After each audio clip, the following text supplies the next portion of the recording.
नमस्कार दोस्तों। आज बहुत ही इम्पोर्टेंट मुद्दा है सुप्रीम कोर्ट वर्सेस गवर्नमेंट का। आपने देख लिया कि वाइस प्रेसिडेंट ने भी ओपनली बोल दिया कि वाई दिस इज हैपनिंग, क्या जुडिशरी डिक्टेटर बन रही है। और इसके ऊपर बात करेंगे गिरिधर मामरेड्डी जी से। और आपको मालूम है कि बहुत देर के बाद ये हाथ में आए हैं और इतने इंपॉर्टेंट मुद्दे के लिए इन्होंने टाइम दिया है, तो पहले तो सबसे बड़ा थैंक्स इनका बनता है। Sir thank you so much and जय सिया राम।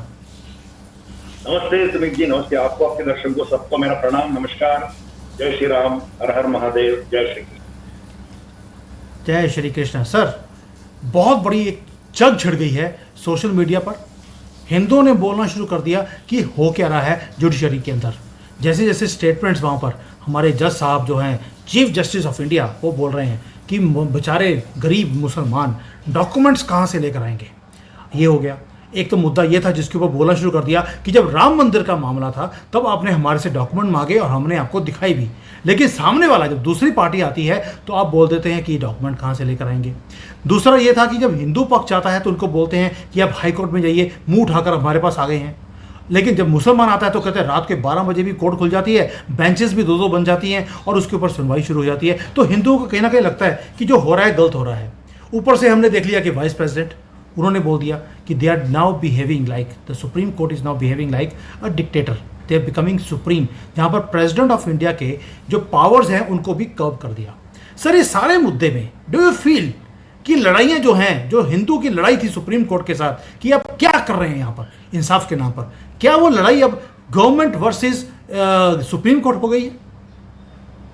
देखिए, गवर्नमेंट और सुप्रीम कोर्ट दोनों नंगे हैं, इसमें कोई दूध से धुला हुआ नहीं है, ठीक है ना। इसमें जो विक्टिम है, जो सफर कर रहा है, जिसका पीड़ा अब तक उसका कोई समाधान नहीं मिला है, वो हिंदू है।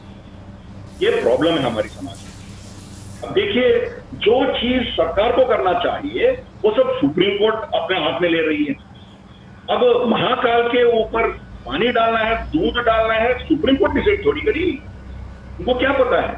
अब शबरीमला जजमेंट में दो फॉरेन ऑथर्स के कोट करते हुए उस जजमेंट में लिखते हैं कि कभी भी पुरुष महिला को अपने साथ लेके इन रिलीजियस इश्यूज में आगे लेके नहीं गया। ये हमारी अवधारणा तो नहीं है।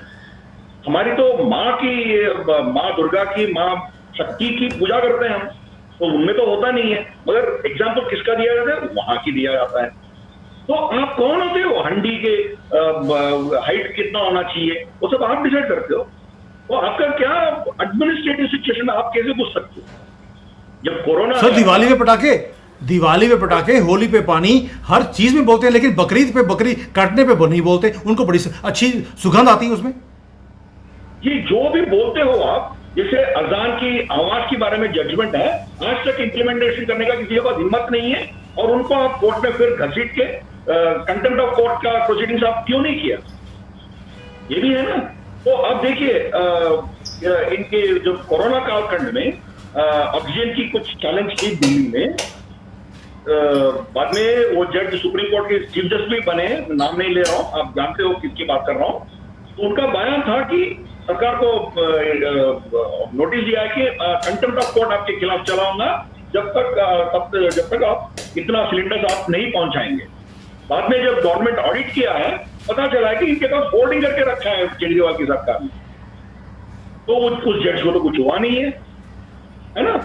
इसके चलते हुए वो जिस मरीजों के लिए चाहिए था, बाकी मध्य प्रदेश हो, बाकी हरियाणा, अलग अलग प्रांतों में, उनको नहीं दिया गया। इसके चलते हुए बहुत लोग मर गए हैं। उनके मौत का जिम्मेदार ये जज नहीं है क्या? तो आप कुछ भी बोल लेते हो कोर्ट में तो आपका कोई रिपरकशन नहीं होगा, बिकॉज यू आर नेवर आपको कोई आपके ऊपर कुछ कर ही नहीं सकते कोई। अब देखिए, इतना लाखों अरबों करोड़ों का रुपया वहां मिला है, जला हुआ है एक जज के घर में। क्या हुआ उसके साथ? आपने जस्ट ट्रांसफर किया। ये कोई ऑफिसर या पॉलिटिशियन के साथ होता, उसका अभी तुरंत जेल में हुआ होगा। आपका तो कुछ नहीं हुआ सर। एफआईआर लॉन्च नहीं हुई है अभी तक एफआईआर लॉन्च नहीं है। धनखड़ जी ने बोला भी है कि भैया एफआईआर किधर है। तो मतलब इसकी हिपोक्रेसी देखिए। और आप जब बोलते हो प्रेसिडेंट 3 महीने के अंदर, 90 दिन के अंदर और डिसीजन नहीं लेगी तो ऑटोमेटिकली वो लॉ हो जाएगा, तो ये आपके ऊपर भी लागू होना चाहिए ना। 90 दिन के अंदर आप जजमेंट नहीं देते हो तो आपको कौन प्रश्न पूछ रहा है? जो हिंदू टेम्पल्स के बारे में, हिंदू मंदिरों के बारे में जो सरकार की कंट्रोल है उससे निकालने के लिए जो भी केसेस डाला गया, 12 साल से तारीख नहीं मिल रहा है। मगर आप रातों रात आप दरवाजा खोल के फिर तीसरा सदस्यवाद को आप बेल दे सकते हो। मतलब कोई हद होनी चाहिए ना इसका। पार्लियामेंट यूनानिमसली रेजोल्यूशन पास करती है एनजेएसी का, आप उठा के फेंक देते हो उसको। मतलब इसीलिए तो धनखड़ जी ने जो बोला है या दुबे जी ने जो बोला है कि आप पार्लियामेंट बंद करो, पूरा वही करेंगे। तो ये सिचुएशन सुप्रीम कोर्ट और जुडिशियरी को बोलने का हक ही नहीं, क्योंकि ये पूरे नंगे हैं, बिल्कुल they are naked in front of the society. देखिए इनके दोगलापन, इनके हिपोक्रेसी सबको दिख रहा है। जब नूपुर शर्मा के बारे में आप इतने कड़ी बयान देते हो, मगर उनको उकसाने वाले जो लोग थे इंक्लूडिंग जुबैर, उनका तो आप किडलॉ से ट्रीट करते हो और उनको छूट दे देते हो। ये क्या है? जब 15 मिनट के अंदर अंदर हम पूरा हिंदू नस्ल को खत्म करेंगे, कोई बोलता है, that is not a hate speech for you, you throw it out of the courts. तो जुडिशरी का कोई नो एक्सक्यूज, नो उसका तो पूरा एक्सपोज है। अब आते हैं सरकार के ऊपर। अब देखिए सरकार होती है, सरकार बीजेपी की सरकार नहीं है। Government is a institution continue, इसमें पार्टी आते हैं जाते हैं। जब ये 90 दिन का आपके पास कोई रिस्ट्रिक्शन नहीं है, क्या होता है? आपकी प्रेसिडेंट ने इनके राजीव गांधी हत्याकांड में आरोपित लोगों का फाइल उनके पास आए थे, उसके ऊपर बैठ गया 5 साल। क्या हुआ? भाई जब बरी होके और बाहर छूट के घूम रहे हैं। आज एक देश के प्रधानमंत्री को मारने वाले को आज तक सजा नहीं मिली है। इसके जिम्मेदार कौन है? आप हो, सरकार है। सरकार उसके ऊपर क्यों बैठी है? तो पॉइंट है, सरकार मतलब बीजेपी की सरकार नहीं है। गवर्नमेंट में आपका क्या रूल्स है? आप 90 दिन छोड़िए, 90 दिन निकाल दीजिए, 180 दिन ले लीजिए या 1 साल ले लीजिए, कुछ तो कुछ आपके ऊपर भी पाबंदी होनी चाहिए ना, आपके ऊपर कंट्रोल होनी चाहिए ना। आप अपने आप को एक डिसीजन ले लीजिए, किसी चीज पे आप बैठे रहेंगे। अब एन रवि का भी देख लीजिए, गवर्नर ऑफ तमिलनाडु, अब उसके ऊपर बैठा हुआ है। क्यों बैठना है यार? रिजेक्ट करना है तो रिजेक्ट करो, एक्सेप्ट करना है तो एक्सेप्ट करो। नहीं तो आपको उसमें कुछ आपत्तियां हैं, जो चीज अनकॉन्स्टिट्यूशनल लगता है आपको, तो सुप्रीम कोर्ट के रेफरेंस में भेज दो, आपके पास हक बनता है ना। सरकार किसी चीज के ऊपर क्यों बैठना है? प्रेसिडेंट या गवर्नर किसी चीज के ऊपर क्यों बैठना है? आप खुद अपने ऊपर क्यों रिस्ट्रिक्शंस नहीं लगाते हो? सुप्रीम कोर्ट को क्यों बोलना पड़ रहा है? सुप्रीम कोर्ट बोलने का अधिकार है नहीं है, वो अलग बात है।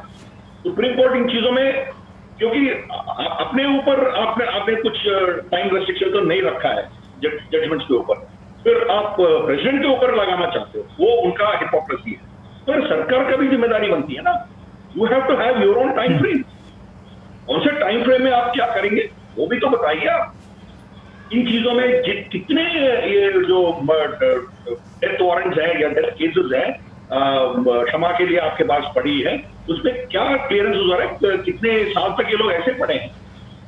तो that is your responsibility also ना। तो ये प्रॉब्लम है। और सरकार भी ऐसे करती है कि जो एडमिनिस्ट्रेटिव चीज है सरकार को करना चाहिए, वो कोर्ट्स को करने के लिए छोड़ देती है। मतलब आपकी जिम्मेदारी से आप भाग रहे हो। क्यों? टिपिकल राम जन्मभूमि केस भी ले लेते हैं, कॉन्ट्रोवर्शियल हो सकता है मगर बात करना चाहिए। राम जन्मभूमि का देख लीजिए, क्या अल्टीमेटली एक प्रॉपर्टी डिस्प्यूट था, है ना? अल्टीमेटली कोर्ट में ये प्रॉपर्टी डिस्प्यूट ही था।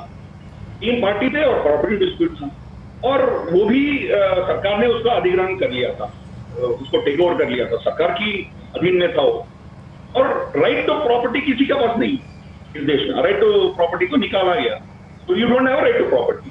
कॉम्पनसेशन दे सकते हो, है ना? आप एक ऑर्डिनेंस ला सकते थे और ये प्रॉपर्टी पूरा आप किस पार्टी को देना चाहते हो उसको दे दीजिए।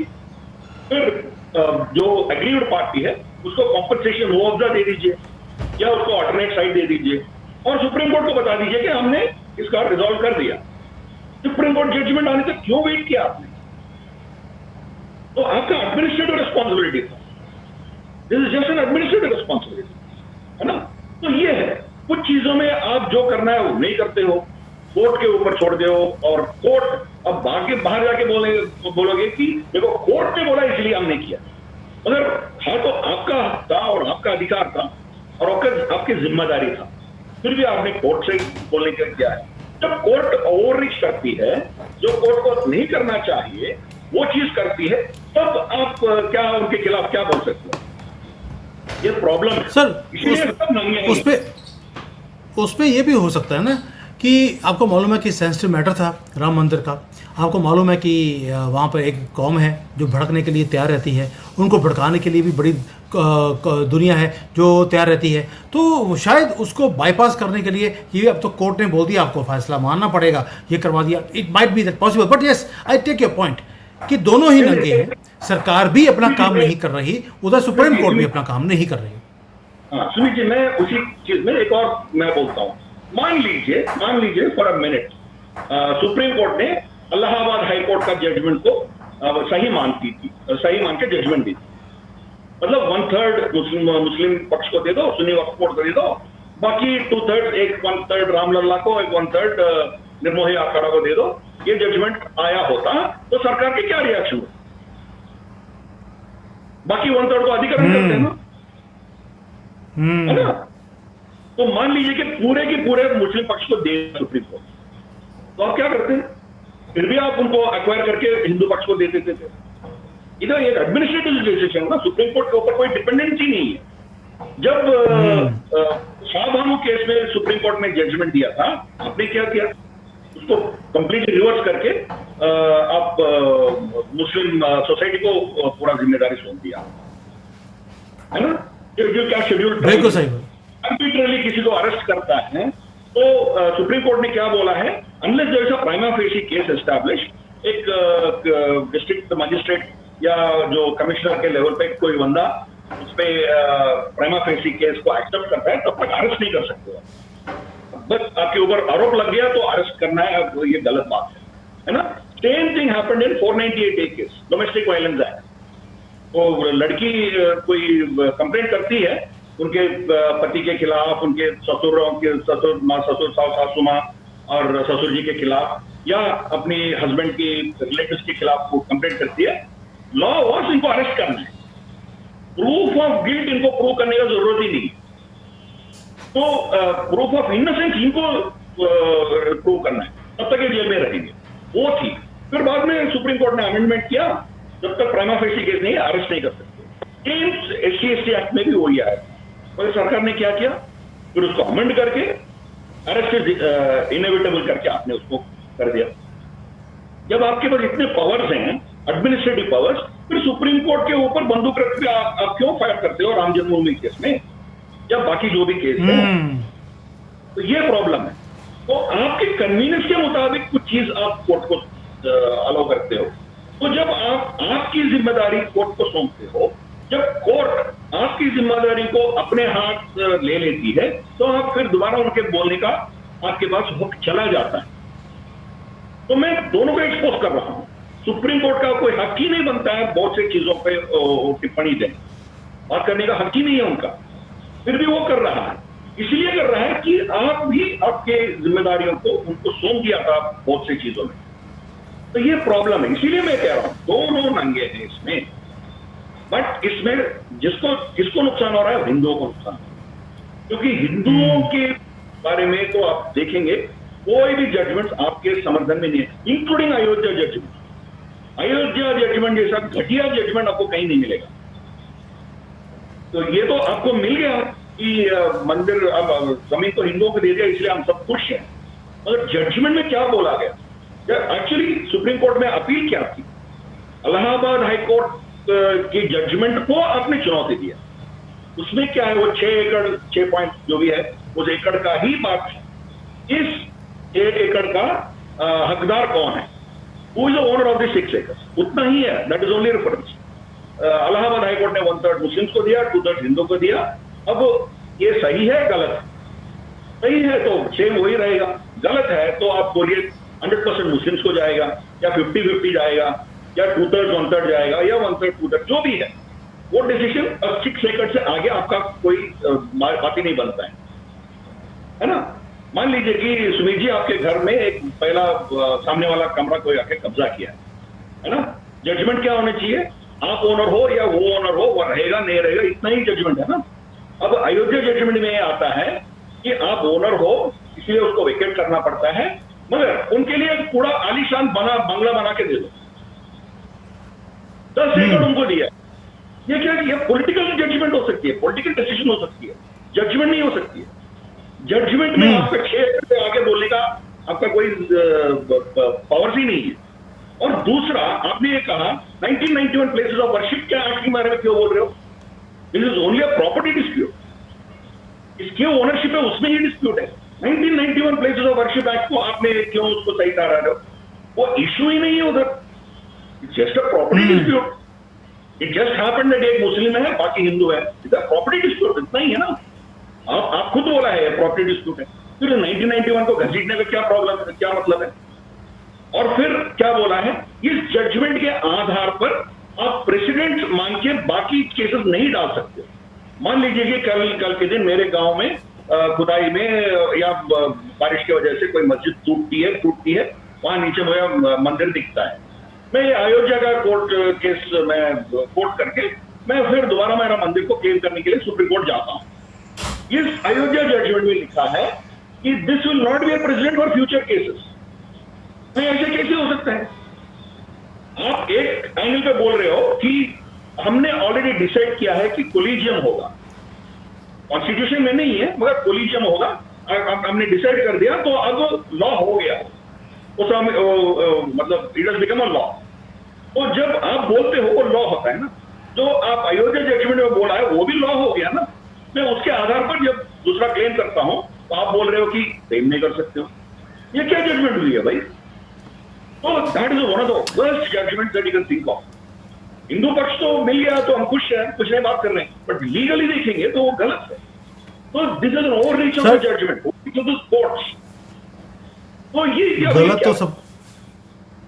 गलत तो सब कुछ ही हो रहा है भाई। आप सोच के देखिए, आपने जैसे समझाया ये वाला, ये मुझे लगता है किसी और ने कवर भी नहीं किया होगा इसको, and it is beautifully said कि आपका मतलब था ही नहीं कि मुसलमानों को 10 एकड़ और दे दीजिए, ये मत कीजिए, वो मत कीजिए। एनीवेज, ये तो दिवाली पे बोल सकते हैं, तो सर यहाँ पे भी बोल सकते हैं। मुसलमान पक्ष 10 एकड़ मांगा, हाँ, वो 6 एकड़ के आगे कुछ भी नहीं मांगा है, बिना मांगे आप उनको दे रहे हो, ये क्या जजमेंट? सही बात है सर। जब केजरीवाल ने बेल नहीं मांगा तो आप 2 बार उसको बेल दे दिया, वो खुद हैरान था कि मैंने तो बेल मांगा ही नहीं है, आपने बेल दे दिया। ये तो सर कोई बहुत छोटी सी चीज़ है। सर एक चीज़ और बताइए मुझे, अब आपने एक चीज़ बोली शुरू में कि दोनों नंगे हैं, मैं मान सकता हूँ, लेकिन अगर हम दोगलापन देखें सुप्रीम कोर्ट का, बड़ा स्टार्टलिंग है सर। मणिपुर का केस जब था तो सुप्रीम कोर्ट ने बोला कि अगर सरकार कुछ नहीं करेगी तो हम वहाँ पर इंटरवीन करेंगे, क्योंकि वहाँ पर प्रॉब्लम चल रही है। लेकिन वेस्ट बंगाल में इनको कुछ नहीं दिखता, वहाँ पर लॉ एंड ऑर्डर की सिचुएशन नहीं है, वहाँ पर हिंदू जेनोसाइड नहीं दिखता। लेकिन यूपी में योगी जी को बोल दिया कि आपकी सबसे घटिया सरकार है, यहाँ पर लॉ एंड ऑर्डर की बड़ी प्रॉब्लम है।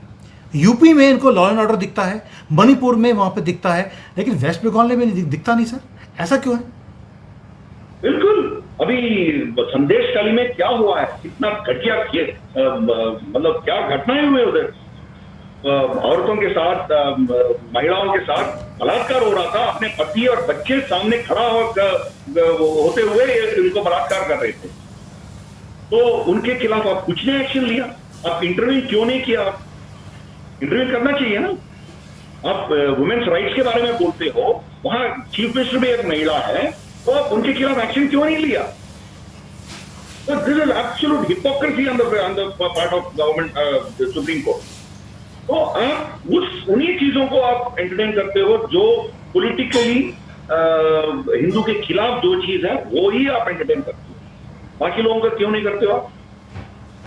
तो ये जैसे मैंने कहा, वो एवरीबडी इसमें नंगे हैं, कोर्ट्स आर कंप्लीटली हिपोक्रेटिक, इसमें तो दे आर एक्सपोज्ड।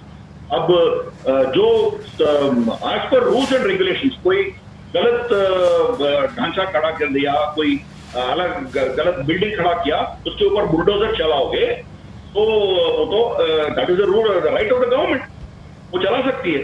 मगर आप बुलडोजर चलाने से रोकते हो, है ना। मगर यहाँ दंगा फसाद होता है तो उसके बारे में आप कुछ नहीं करते हो। उनको कॉम्पनसेशन के बारे में आप सुमो मोटो क्यों नहीं लिया? इनको रक्षा करने के लिए, इनके प्रॉपर्टीज को फिर दोबारा कॉम्पनसेशन मुआवजा देने के लिए आप क्यों सुमो मोटो नहीं लेते हो?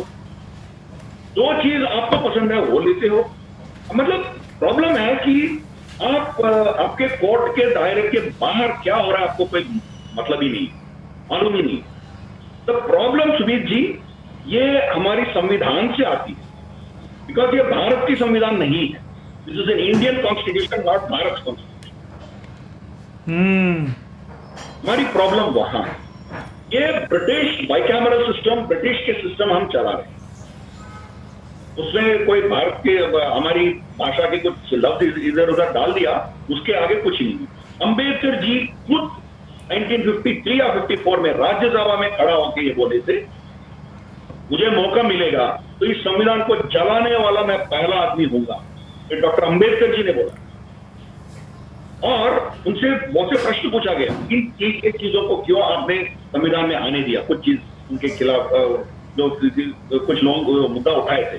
तो अंबेडकर जी ने बोला, I was a hang, Congress was in majority, मेरे हाथ में कुछ नहीं था, I was just a hang, मुझे सामने रख के लोग उसको चला दिया।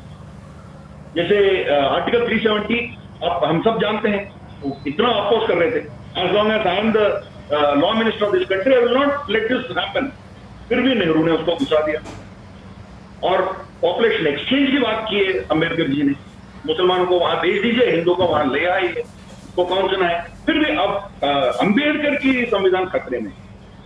भाई जब फर्स्ट अमेंडमेंट किया आपने तब खतरे नहीं महसूस नहीं हुआ आपको? जब फ्रीडम ऑफ एक्सप्रेशन को जवाहरलाल नेहरू ने कर्टेल करके उसको खारिज कर, उसको खत्म कर दिया, तब आपको खतरा नहीं समझ आया? आज समझ आ रहा है आपको? तो problem is this, Supreme court is completely hypocritical and political expediency को चलते हुए पॉलिटिकल पार्टीज ने जो भी किया दैट इज हिपोक्रेटिकल। तो ये सब ड्रामा चल रहा है। क्यों? क्योंकि इसमें, इस इंडियन कॉन्स्टिट्यूशन में कहीं भी आपकी सिविलाइजेशनल मूल मुद्दे जो है, आपकी धर्म नहीं है उसमें। धर्म इज नॉट अ रिलीजन, धर्म इज नॉट कन्फाइंड टू, जो सही है, जो सत्य है, उसका परिभाषा उसमें होनी चाहिए, वो नहीं है इसमें। इसीलिए उसकी अवधारणा जो है वो वेस्ट से लिया हुआ है, इसीलिए ये चीज होती है। तो कहीं कॉन्स्टिट्यूशन में माइनॉरिटी का डिस्क्रिप्शन नहीं है, माइनॉरिटी कौन है डिस्क्रिप्शन नहीं। और सुप्रीम कोर्ट ने जजमेंट दिया है 1950s में कि पारसी, ज्यूस और एक और कौन, sorry Zoroastrian, that is Parsis, Jews and एक और ओनली 3 रिलीजन्स आर माइनॉरिटीज जो बाहर से आए हैं। बाकी देर नॉट, क्या कहते हैं उसको, मुस्लिम्स हो या क्रिश्चियंस हो, they are not in the categories of minorities at all. So Supreme Court has given that save these 3 minorities and Abrahamic religions, your Christianity and Islam, बाकी सब हिंदू है, बाकी सब हिंदू है, मगर आप जैन हो, according to the minority ministry of government of India, you become a minority. क्यों भाई? विष्णु शंकर जैन, वो लड़ रहा है हिंदुओं के लिए। विष्णु है, शंकर है और जैन भी है, वो माइनॉरिटी है, वो लड़ किसके लिए लड़ रहा है? धर्म के लिए लड़ रहा है, हिंदू इज बीइंग टारगेटेड। तो ये प्रॉब्लम है ना। तो परिभाषा अपने आप हिंदुओं से निकालने के लिए कर रहे हैं। बहुत से ट्राइबल सोसाइटीज को गैर हिंदू बता के हिंदुओं की संख्या घटाने की कोशिश चल रही है। That is all politically nurtured. ये पॉलिटिक्स किस लिए आया है? क्योंकि वोट बैंक पॉलिटिक्स। ये वोटिंग सिस्टम कहां से आया है? ब्रिटिश बाइकैमरल सिस्टम से आया है। अब यूके में जाइए, कोई भी कॉन्स्टिट्यूंसी में जाइए, अब तो खैर चेंज हो गया, पूरा पाकिस्तानी लोग आके उधर घुस गया, अलग बात है। 100 साल पहले उनकी क्या हालत थी? कोई भी कॉन्स्टिट्यूंसी में जाते आप, वहां आपको व्हाइट, एंग्लो सैक्सन, प्रोटेस्टेंट्स ही मिलते हैं। 99% उनका पॉपुलेशन वही था। दोनों में क्या फर्क होता है? साधनों को, रिसोर्सेज को कौन कंट्रोल करना है, सरकार कंट्रोल करना है या मार्केट कंट्रोल करना है, इतना ही था उनका। तो एक वोट किसी को ज्यादा मिला तो वो विनर हो गया। लेकिन हमारी ऐसी नहीं है ना, यहाँ इतने समुदाय हैं, we are such a diversified society. इतना डाइवर्सिफाइड सोसाइटी में ओवैसी को 30% वोट मिलता है, वो जाके वहां पार्लियामेंट में आर्टिकल 370 के खिलाफ वो वोट देगा। क्या बाकी 70% हैदराबाद ने उसका समर्थन दिया है? तो ये प्रॉब्लम है ना। तो उनके राय कौन सुन रहा है? जो एक वोट ज्यादा मिल गया, आप उनको विक्टर जीत गया ऐसा बोलते हो, एक वोट कम मिला वो हार गया। ये हार जीत की बात नहीं है। He is representing one vote less, other person is representing one vote more. पर इनका भी बहुत से, इनका कॉन्स्टिट्यूंसी है। मोदी जी है आज 40% वोट से चला, 60% वोट इनको समर्थन किया नहीं किया हमें मालूम नहीं है ना। तो प्रॉब्लम इसी इलेक्टोरल सिस्टम ही गलत है। और ऊपर से आपने SC ST रिजर्वेशन सीट्स लगा दिया, क्या उस सीट्स में फॉरवर्ड कैस्ट नहीं रहते क्या? तो उनका राय कौन सुनेगा? और आपने रिजर्वेशन रखा है राज्यसभा में 2 और असेंबलीज में 2, एंग्लो इंडियंस के लिए आप रिजर्वेशन। भाई एंग्लो इंडियन कौन है? 15 अगस्त 1947 से वो इंडियन हो गया ना, भारतीय हो गया। तो एंग्लो इंडियन क्या होता है? Why can't you call somebody as Pakistani Indian, जो पाकिस्तान से इधर आ गया 15 अगस्त को, इधर शिफ्ट होकर आ गया, उनको भी आडवाणी जी को भी पाकिस्तानी इंडियन बोलिए ना। फिर एंग्लो इंडियन होता हो, पाकिस्तानी इंडियन है। मणिशंकर अय्यर भी कराची से आया है, उसको भी पाकिस्तानी इंडियन बोलिए। सही बात है, बिल्कुल वैलिड पॉइंट है, बिल्कुल वैलिड पॉइंट है सर। मुझे जी बताइए, हमने देखा कि जो सुप्रीम सिंध देखिए, 100% सिंध आपने पाकिस्तान को दे दिया, पंजाब को 2 टुकड़ा किया, बंगाल को 2 टुकड़ा किया, कश्मीर को 2 टुकड़ा किया। अगर सिंध 100% आपने दे दिया होगा, सिंधी हिंदू आपने मान प्राण बचा के इधर आके बस रहे हैं, वो कहीं इधर घुस गए। हर शहर में आपको सिंधी मिलेंगे। उनका वाणी, उनका प्रॉब्लम सुनने के लिए कहीं कोई प्लेटफॉर्म है? उनको कोई एक असेंबली में रिप्रेजेंटेशन दिया आपने? नहीं दिया। गोरखा आपकी आर्मी का रीढ़ की हड्डी है, गोरखा रेजिमेंट, और दार्जिलिंग में पड़े हैं, वो ममता बनर्जी की निर्ममता से वो लोग सफर कर रहे हैं, उनका रिप्रेजेंटेशन कहीं है? तो ऐसे बहुत से अनरिप्रेजेंटेड कम्युनिटीज हमारे देश में हैं। कश्मीरी पंडित, वो एक काउंसलर भी चुन के वो ला नहीं सकता है, क्योंकि कश्मीरी पंडित का कोई नंबर तो इतना बिखरा हुआ है, they can't win one councillor election, उनका रिप्रेजेंटेटिव नहीं होना चाहिए। तो हमारे भारत की दृष्टि से पीपल्स रिप्रेजेंटेशन क्या होना चाहिए, वो अलग से हम सोच के बनाना पड़ेगा। अब की जो रिप्रेजेंटेशन है, ये ब्रिटिश रिप्रेजेंटेशन की मॉडल पे चल रहा है।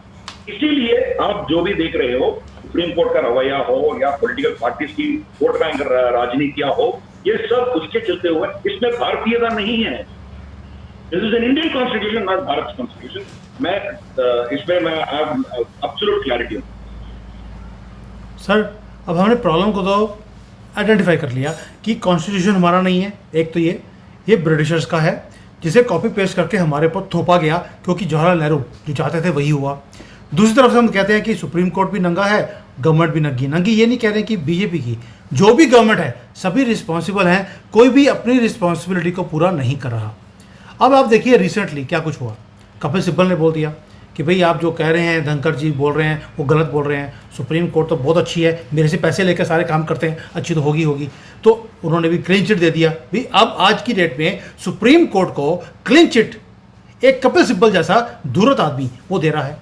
दूसरी तरफ से देखिए president of India supreme court के जजेस को बोलती हैं, देखिए जो जजमेंट है थोड़ी सी टाइमली आनी चाहिए, आपको देखना चाहिए आप क्या कर रहे हैं, इस पर जो भाषा है अभी भी अंग्रेज़ों वाली चल रही है, जन जन की भाषा नहीं है, आपको चेंज करनी चाहिए, आपको कोलिजियम को ठीक करना चाहिए। भी कोई भी IPS IAS होता है तो पढ़ लिख कर आता है, आप अनपढ़ लोग भी जज बना देते हैं, उसको देखना चाहिए। भी रिक्वेस्ट कर रही हैं बार बार कि what the hell is going on in this country, you need to change the system. Sir सभी एक दूसरे को बोल रहे हैं तू ठीक कर। क्या president of India is not above the court that they can take a decision? कोलिजम खत्म, आज से ऐसे नहीं, ऐसे कंट्री चलेगी। क्या पार्लियामेंट ऊपर नहीं है और उसके पार्लियामेंट के ऊपर प्रेसिडेंट की इतनी पावर नहीं है कि सिस्टम को चेंज कर सके? सभी प्रॉब्लम की बात कर रहे हैं, सॉल्यूशन की बात कोई कर ही नहीं रहा सर। जी यही प्रॉब्लम है ना इधर। कोर्ट्स जो है वो सुपर गवर्नमेंट बन के बैठी है। अब सरकार कोई भी डिसीजन लेती है और सुप्रीम कोर्ट उसको उठा के फेंक सकती है, समुद्र में फेंक सकता है। एनजेएसी के साथ क्या हुआ हमें देख चुके हैं ऑलरेडी। मान लीजिए कल के दिन आपके पास 4/5 मेजोरिटी हो गया, नहीं तो 100% भी मान के चलिए, कभी ऐसा नौबत आ गया पूरे पार्लियामेंट एक मत से कोई बिल पास करती है कि हम अपनी जो एग्जिस्टिंग सिस्टम है इसको प्रेसिडेंशियल फॉर्म में तब्दील करेंगे। ऐसे नहीं सकता है ना, ये तो पार्लियामेंट सुप्रीम है और प्रजा जो उनको चुन के वहां बेचते हैं उन्हीं का मत वहां उसका लॉ में रिफ्लेक्ट होता है। तो जब मान लीजिए कि ये प्रेसिडेंशियल फॉर्म ऑफ गवर्नमेंट में तब्दील करता है, सुप्रीम कोर्ट को उठा के फेंक सकता है। बेसिक नेचर ऑफ कॉन्स्टिट्यूशन करके एक प्रिंसिपल ले आया।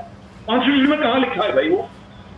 कॉन्स्टिट्यूशन को भी पूरा 100% बदलने का शक्ति प्रजा की वाणी में है, पीपल्स डिसीजन, पीपल्स मैंडेट में है। मान लीजिए कि कल के दिन बीजेपी हो, कांग्रेस हो, जो भी हो, वो प्रजा में जाती है कि इसको प्रेसिडेंशियल फॉर्म करेंगे तभी हमारी प्रॉब्लम्स को हम सोल्यूशन ले सकते हैं। मान लीजिए उसको मेजोरिटी मिल जाएगी और कंसेंसस के चलते हुए वो एक एक्ट भी पास हो जाएगा। Supreme court basic structure of the constitution के आधार पर उसको निकाल देगी। आप कौन होते हो भाई? You are only suppose to interpret based on the law that is pass by the parliament. Parliament supreme होनी चाहिए, आप सुप्रीम नहीं हो। क्योंकि ये स्ट्रक्चर जो है हमारी इतिहास में देखिए 5000 साल में कभी भी आपकी कोर्ट्स जो है वो धर्म के नीचे ही काम करते हैं, धर्म के अधीन नहीं काम करते हैं। They are always part of the government. आप दंड नीति देखिए, राजनीति देखिए, कारण के अर्थशास्त्र देखिए, कहीं भी देखिए, one of the main duties of the king is to run the justice system. तो यहां क्या है, एक या दो बंदे अपॉइंटमेंट्स में डालेंगे, वो भी मेजॉरिटी आपका होगा, फिर भी उनको आप निकाल के फेंक देंगे। मतलब you are an unelected dictator. ये डिक्टेटरशिप कहां तक चलेगा? तो इवन प्रेसिडेंट ऑफ इंडिया कुछ नहीं कर सकती है, एक स्पीच में बोल सकती है, उसका तो कोई मान्यता नहीं है, कोई अहमियत नहीं है, उसको उठा के फेंक दिया। You don't care for us. जो पूरे सरकार के नौकर जो है या एमपीज, एमएलए, मिनिस्टर्स अपने संपत्ति को डिक्लेयर करना है at the time of even fighting the case, fighting the elections, supreme court जजेस क्यों अपना एसेट्स डिक्लेयर क्यों नहीं करते हैं? जब उनके ऊपर केस होती है तो वो लोग उसके ऊपर बैठ गया बहुत साल ऐसे बैठ गया, कुछ डिसीजन नहीं दिया। बाद में क्या कर रहा है, आप देना चाहते हो तो दे सकते हो, नहीं तो नहीं। मतलब आपके लिए अलग से एग्जम्पशन है, बाकी लोगों को वो सुविधा नहीं है क्या? Are you above the law? इस देश में जो नागरिक है आप भी एक नागरिक हो, law should apply equally to you. तो ये प्रॉब्लम है ना। तो कपिल सिब्बल की बात आपने छेड़ा है। अब देखिए यही कपिल सिब्बल जो दीपक मिश्रा जी के खिलाफ इंपीचमेंट प्रोसीडिंग शुरू करने में बहुत बड़ा हाथ पाए। क्यों दीपक मिश्रा जी को क्यों निकालना चाह रहा है? क्योंकि लोयर जज के बारे में और क्या कहते हैं उसको, फ्रीडम ऑफ एक्सप्रेशन के बारे में इनके सोच के खिलाफ वो जजमेंट दिए, उसको निकालना है। और किस बेसिस पे 4 जजेस खड़े होके दीपक मिश्रा जी के खिलाफ कुछ बगावत की थे, वो उनके अंदर की बात है। जुडिशरी के अंदर किसको केस दे रहा है, कौन से केस दे रहा है, वो अपना घरेलू मामला है। वहां उनके चलते हुए आप इंपीचमेंट करने के लिए बैठ गया कपिल सिब्बल। आपके सुप्रीम कोर्ट और सुप्रीम कोर्ट चीफ जस्टिस के ऊपर जजमेंट, ये जुडिशरी के ऊपर आप कितना रिस्पेक्ट है वही दिख गया ना। आज सडनली आपका आत्मा जाग उठी है और बोल रहे हैं कि सुप्रीम कोर्ट का ये पावर से वो पावर। क्या चीफ जस्टिस को पावर नहीं थी केसेस अवॉर्ड करने का? वही तो कॉलेजियम बोलते हैं ना, is the first right of authority on किसको क्या जजमेंट अलॉट करना है, वो डिसाइड करता है ना।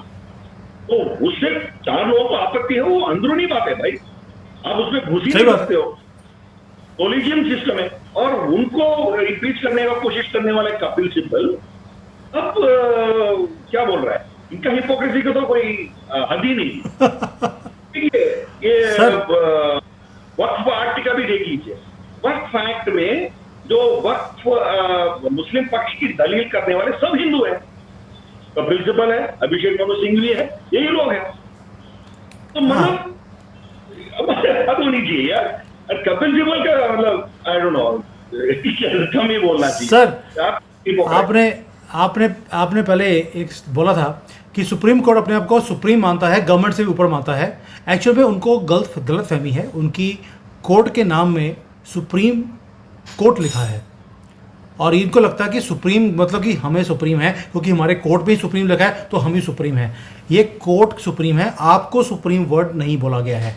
और इसीलिए हमारी जो सुप्रीम कोर्ट है, माननीय सुप्रीम कोर्ट, उसको लोगों ने ओपनली सुप्रीम कोठा भी बोलना शुरू कर दिया है कि जो पैसे फेंकता है ये उसी की फेवर में जजमेंट दे देते हैं। रात के अंधेरे में चोरों की तरह ये वहाँ का आकर कोर्ट खोलते हैं, 2-2 बेंचेस बनाते हैं और 2-3 घंटे में ये जजमेंट्स को चेंज भी कर देते हैं। जब हिंदू जाता है तो उसको बोलते हैं मुंह उठा के आगे हो, नीचे जाओ हाई कोर्ट में। लेकिन अगर ये पैसे देने वाली कौम आती है, जिनको बाहर से फंडिंग आती है कि अपने फेवर की जजमेंट्स लो, कोर्ट खुलती भी है, सुनवाई भी होती है और बोला जाता है ये बेचारे गरीब लोग कहाँ से डॉक्यूमेंट लेकर आएंगे, ये तो 500 साल पुराना कोई केस है।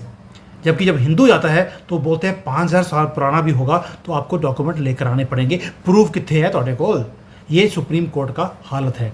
तो अगर इस तरह से हाल चलेगा, मेरे पास एक ही शब्द है इनके लिए, चीफ जस्टिस ऑफ इंडिया, कुछ शर्म करो, हद होगी, बहुत हो गया सम्मान आपका।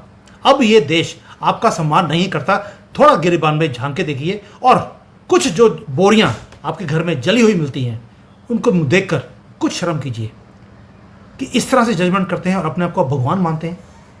मुझे लगता है कि भगवान नहीं, आपको किसी और धर्म में आपका कन्वर्ट हो गया होगा, आपको डीएनए चेंज करवाना पड़ेगा, चेक करवाना पड़ेगा, कहीं मिक्सिंग तो नहीं हुई पिछले 400-500 सालों में, कहीं हलाला तो नहीं हो गया था बीच में, जिसके कारण अब ये सारी हरकतें कर रहे हैं। Sorry to use this words, but अब हम अक चुके हैं पिछले 75 सालों में यही कुछ देखते हुए।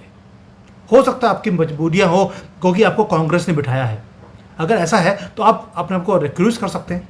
There are lot of ways in which you can recuse yourself. Sideline कर लीजिए अपने आप को, कोई दिक्कत नहीं। लेकिन अब हम हिंदू आपकी ये सारा वन साइडेड नैरेटिव नहीं एक्सेप्ट करेंगे। ये भी एक तरह से बगावत समझ लीजिए, आपकी अवहेलना कर लीजिए, समझ लीजिए। जब आपने देश की अवहेलना कर ली तो हम भी अब ओपनली आपकी अवहेलना करेंगे और करते रहेंगे। मामले जी, ये इतना संगीन मामला था जिसके ऊपर जस्टिफाई सिर्फ आप कर सकते थे, मुझे मालूम था इस चीज़ का। और जिस तरह से ब्यूटीफुली आपने बताया कि नंगे दोनों हैं सरकार, मतलब कि ये बीजेपी की सरकार की बात नहीं है, कोई भी सरकार हो, वो कांग्रेस की हो या बीजेपी की हो, सभी नंगे हैं। अपना काम नहीं करना चाहते, वो सुप्रीम कोर्ट के ऊपर छोड़ देते हैं। इसलिए सुप्रीम कोर्ट को एक गलत फहमी हो गई है कि पार्लियामेंट के ऊपर भी वही है, क्योंकि हर काम तो मेरे पास ही आ रहा है तो मैं ही कर लेता हूं।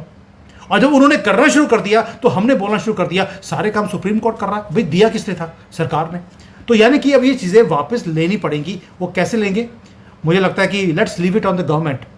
मे बी ये वीडियो कोई ना कोई तो देख रहा होगा कि किस तरह से सारे टूटे हुए सिस्टम को ठीक करना है। मुझे लगता है कि जैसे आपने एक मुद्दा बोला था, ये भारत का संविधान नहीं है, ये इंडिया का संविधान है। शायद इस कंट्री का नाम दोबारा से भारत कर जब भारत करेंगे तो संविधान भी भारत का लगेगा, तभी संविधान चेंज होगा। मुझे लगता है दैट इज द सॉल्यूशन। अगर सॉल्यूशन के ऊपर आए कि भारत का नाम, इस कंट्री का नाम ही चेंज कर दीजिए भारत, तो भला जो प्रधानमंत्री बनेगा भारत का, वो कॉन्स्टिट्यूशन भी भारत का बनाएगा। ये इंडिया का कॉन्स्टिट्यूशन जो अंबेडकर जी जलाना चाहते थे वो उसी दिन जल जाएगा। शायद वही एक सॉल्यूशन है। सर, बहुत मज़ा आ गया आपके साथ बात करके and I hope now we will keep doing it regularly. मैं थोड़ा सा I do not want to disturb you. आपको मुझे मालूम है बहुत ज़्यादा बिजी रहते हैं, बट ऐसे मुद्दों के लिए I will always love to have your talks. Thank you so much for coming sir. Thank you. जय सिया राम।